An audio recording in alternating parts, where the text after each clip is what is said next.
Hello student. आज मैं आपके लिए सीबीएसई बोर्ड क्लास 12th के लिए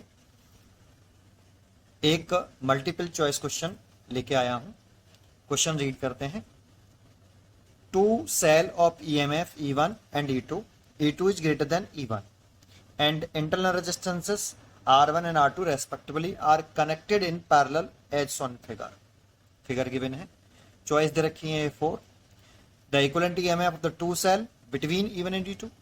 The equivalent EMF is smaller than E1. The equivalent EMF E1 plus E2 always, or equivalent EMF is independent of internal resistance of R1 and R2. देखते हैं इस question को कैसे solve करें। देखो, पहले आपको पता होना चाहिए कि जब दो सेल जिनके EMF डिफरेंट होते हैं और इंटरनल रेजिस्टेंस डिफरेंट होते हैं, तो इसका आपने फॉर्मूला ड्राइव किया हुआ इक्विवेलेंट ईएमएफ का। तो इसका फॉर्मूला होता है E equivalent is equal to E1 R2 plus E2 R1 divided by R1 plus R2। आप चाहो तो इस फॉर्मूले को ऐसे भी लर्न कर सकते हो, E1 divided by R1, E2 divided by R2 divided by 1 over R1 plus 1 over R2। अब यहां से R1 R2 एलसीएम लोगे एंड यहां से भी R1 R2 एलसीएम लोगे, सॉल्व करोगे तो यही आ जाएगा। ठीक है। अब देखो, इस फॉर्मूले को, ये होता है इक्विवेलेंट ईएमएफ का फॉर्मूला पैरेलल कॉम्बिनेशन में जब दो सेल लगे होते हैं तब। तो इस फॉर्मूले को अगर हम देख रहे हैं, तो इस फॉर्मूले में इक्विवेलेंट ईएमएफ जो है इंटरनल रेजिस्टेंस R1 R2 पर डिपेंड कर रहा है। तो ये चॉइस जो है, डी चॉइस है, वो रॉन्ग हो गई। The equivalent EMF is independent of internal resistance of R1 and R2 respectively। ठीक है। एंड जो C चॉइस है उसमें equivalent EMF E1 plus E2 always, तो ये चॉइस भी रॉन्ग है। अब A और B में से कोई कुछ चॉइस करेक्ट होगी, तो देखते हैं कैसे। तो देखो, इसमें आप क्या कर सकते हो, इसमें मल्टीप्लीकेशन कर लो।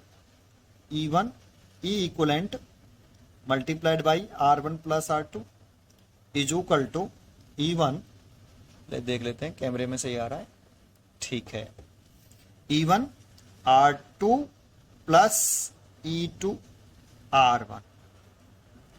अब आप यहां से इसमें R1 प्लस R2, यहां से आप E1 कॉमन ले लीजिए।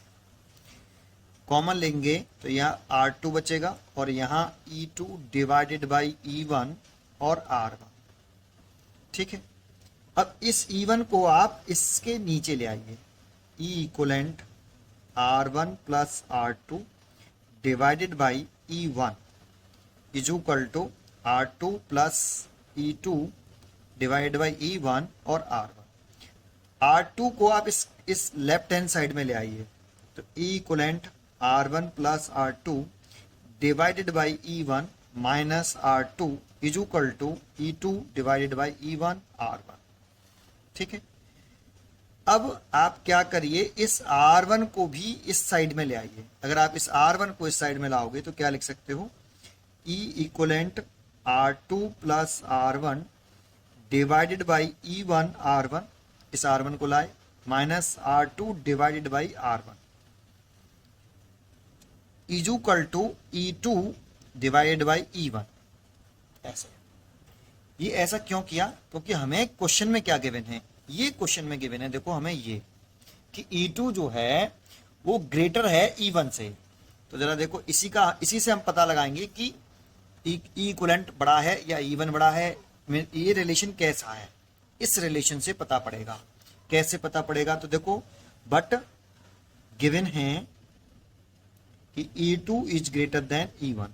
तो देखो, हमारे पास यहाँ रिलेशन भी E2 बाई E1 है, तो यहां से आप E2 divide by E1 less than 1, E1 को नीचे ले आइए।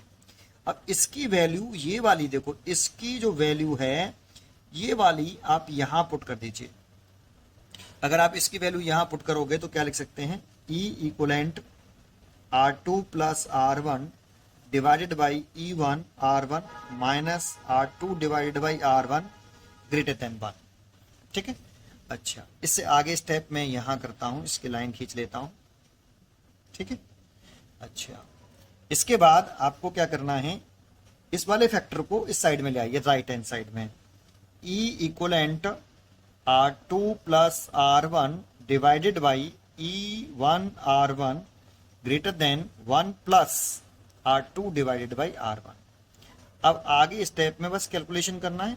R2 plus R1 divided by E1 R1 greater than, अगर यहाँ से R1 एलसीएम लें तो ये R1 प्लस R2। तो देखो आप R1 से R1 कैंसिल कर सकते हो और R1 प्लस R2 से R1 प्लस R2 कैंसिल कर सकते हो। देखो ये E equivalent divided by E1 greater than 1, that is E equivalent जो है वो ग्रेटर आ रहा है सेल के ईएमएफ से, सेल के ईएमएफ 1 से। देखो जो सेकंड चॉइस है आपकी, जो सेकंड चॉइस है वो कह रही है the equivalent EMF is smaller than the E1, जबकि यहां आ रहा है कि इक्वलेंट ईएमएफ जो आ रहा है वो E1 से ग्रेटर आ रहा है। ठीक है, यहां जो आ रहा है वो इक्वलेंट ईएमएफ जो है वो E1 से ग्रेटर आ रहा है। देखो इसीलिए बी चॉइस रॉन्ग हो गई है ना। अब ए चॉइस चेक कर लेते हैं। ए चॉइस में जो लिख रहा है कि E equivalent is greater than E1, तो देखो E equivalent is greater than E1। लेकिन अगर ये वाली चॉइस देखें तो ये कैसे प्रूव करेंगे कि E2 बड़ा है इक्वलेंट से। अगर ये भी प्रूव करना हो आपको तो वो भी प्रूव कर सकते हैं। सिमिलरली बस आपको जैसे यहाँ स्टार्टिंग में आपने अगेन ये प्रोसेस पूरा करना होगा कि आपने E1 एलसीएम कॉमन लिया था, आप इसी वाले फॉर्मूले में इस जगह से आप अगले स्टेप में क्या कॉमन लीजिए, R1 plus R2 is equal to, यहां से आप E2 कॉमन ले लीजिए। अगर आप E2 कॉमन लोगे तो E1 by E2 R2 plus R1 ये आएगा। फिर इस E2 के इसके नीचे ले आइए, तो देखो इस E2 को अगर इसके नीचे लेके आएंगे तो मैं स्टेप काट देता हूं एक, इस E2 को नीचे ले आया ये है ना, और R1 को इस साइड में ले आइए तो E equivalent R1 plus R2 है ना, E equivalent R1 plus R2 divided by E2, और इस R1 को इस साइड में ले आएंगे तो R1 और ये आ जाएगा E1 E2 और R2। R2 को इसके नीचे ले आइए, एक स्टेप मैंने और कट किया, ये R2 नीचे ले आया। बट हमें क्वेश्चन में गिवन है कि E2 is greater than E1, लेकिन अब के हमें चाहिए E1 बाई E2। यहां चाहिए था हमें E2 बाई E1, इसीलिए E1 को नीचे लेके आए। अब इसको इधर ले जाइए तो 1 greater than E1 over E2, और इसकी वैल्यू जो है ये है, तो इसकी वैल्यू यहां पर, इसकी वैल्यू ये है तो ये वैल्यू पुट कर दीजिए, तो 1 greater than E equivalent R1 plus R2 over E2 R2 minus R1 R2। अब इसको इधर ले आइए, जब आप इसे इधर लाओगे तो अगला स्टेप जो होगा 1 plus R1 R2 greater than E equivalent R1 plus R2 divided by E2 R2। तो देखो यहां से जब आप R2 एलसीएम लोगे तो ये हो जाएगा R2 ओवर ये ऐसे है ना, एलसीएम लेने पर R2 से R2 कैंसिल हो गया और इससे ये कैंसिल हो गया। तो यहाँ ये रिजल्ट बचा कि 1 is greater then E equivalent divided by E2, तो that is E2 is greater then, इसका इधर मल्टीप्लाई कर लीजिए E इक्वलेंट। देखो ये प्रूफ हुआ कि E2 ग्रेट बड़ा है E1 से, E2 बड़ा है E1 से। तो आपको ये क्वेश्चन का सोल्यूशन कैसा लगा है ना, अगर आपको अच्छा लगा हो तो प्लीज लाइक करें। ठीक है, थैंक यू। पढ़ते रहिए एंड खुश रहिए।